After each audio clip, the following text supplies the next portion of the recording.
In this guide, I'm going to show you how to fix Raid Shadow Legends instant rank up not showing. This is Aiden from JustBoz, and before we get into this guide, make sure to like the video and subscribe to the channel with all notifications on. It really does help with the channel and it lets us know that you want more content like this, so we greatly appreciate it. If at any point throughout this guide you did have any questions, just ask them down in the comment section below and we can help you out further. I'm going to be doing my best to reply to every single comment down there. First things first, from the Bastion, go ahead and open up the tavern and make sure you're looking for the instant rank up tab or instant upgrade tab as well.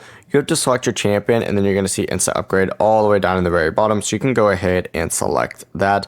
It'll go ahead and upgrade them as much as possible. Now, if instant rank up opens but no champions appear, you need at least one champion at the maximum level for their current rank, along with enough eligible champions or chickens to sacrifice.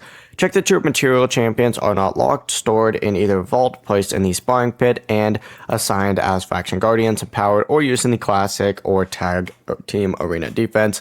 I don't need any of those, and I know that was a lot right there. They are not eligible to be sacrifices, and of course they'll be excluded from the available materials. But also you can open up the little filter option by selecting that settings here, and then you could go ahead and customize your filters as well to change its rarity and affinity rules. Just finally, if it's still not working, restart Raid Shadow Legends and install any available update. If the feature is still completely missing, contact player support from your player profile, which we have full videos going over how to do. Before you do leave, make sure to like the video and subscribe to the channel with all notifications on. It really does help with the channel and it lets us know that you want more content like this. We'd greatly appreciate it. And if at any point throughout this guide you did have any questions, just ask them down in the comment section below and we can help you out further. I'm going to be doing my best to reply to every single comment down there. Peace.